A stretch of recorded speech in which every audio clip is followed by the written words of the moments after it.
me, the most amazing thing about Billie's My Future is how all the musical elements tightly connected to the song's lyrics. Literally every word supported by the musical events.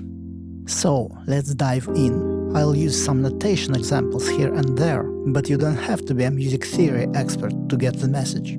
I transposed the song from E flat major to the key of C major to make it easy for musicians of any level to understand. Here are all the chords from the C major scale. The chords outside of C major scale will be shown in red color, and all the important tension notes will be shown in red as well. Billie starts with the C major 7th chord, the most comfortable place in the key of C major.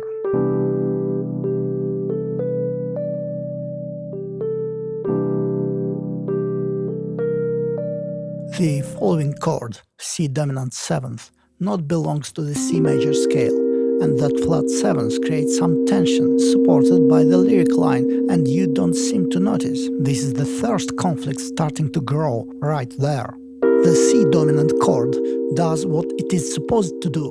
It inevitably pushes us to the 4th degree of the major scale, F major 7th chord with the I'm not here line.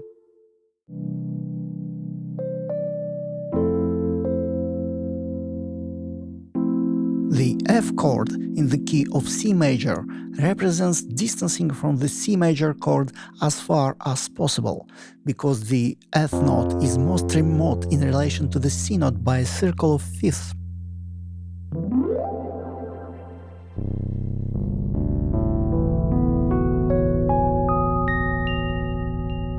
It is the subdominant function at its best, describing the departure, as stated by some highly respectful music theory heavyweights, such as Arnold Schoenberg.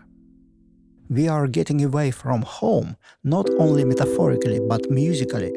Billie actually makes a departure from the tonic to the subdominant, and Billie does it in a not quite a conventional way. Instead of a standard smooth voice leading, what any pro piano player would do, she does a jump. So every note moves away from the C chord in a leap-like motion, which amplifies the message conveyed in the lyrics of the song, I'm not here. Not surprisingly, this kind of coincidences doesn't stop there. In the next line, I'm just a mirror, Billie switching F major chord to F minor chord, precisely on the word mirror. And yes, we can think about the minor chord as a blurred and darkened reflection of a brighter major chord. But the theory behind major and minor chords goes far beyond this amusing sight. Why? Because the minor chord is actually a mirrored major chord. Just look at this. Major third up, major third down, minor third up, minor third down.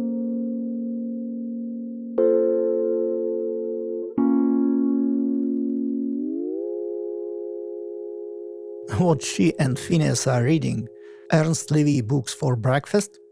Negative harmony alert. Now let's move to the pre-chorus.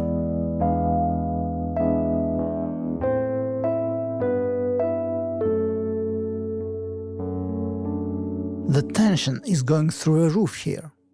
Can't you hear me? Billie sings this line over E dominant 7th chord, a secondary dominant leading to the A minor chord.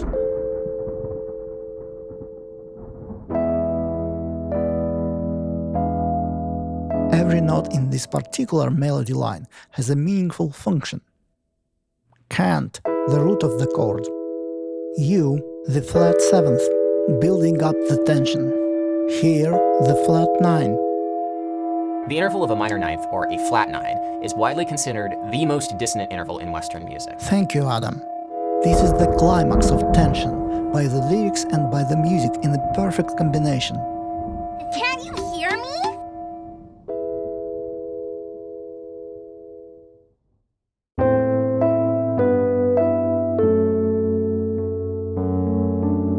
I am not coming home. Here, Billie walking away from home, from the A minor chord.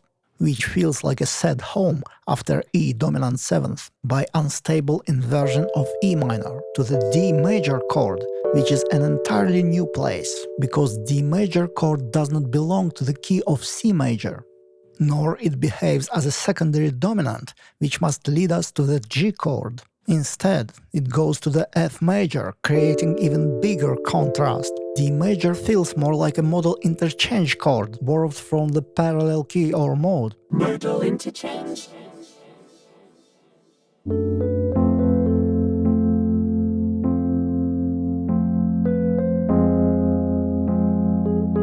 I've changed my plans. No brainer here. The word changed the F major to F minor. Cole Porter could be proud of Billie Eilish. But how strange the change from major to And finally, the minor. chorus. We have the same easily recognizable chord progression from the verse. Very efficient, economical songwriting. But this time the melody line is different. Instead of meandering on various chord tones, Billie chose to tie the melody notes almost exclusively to every chord's 7th degree.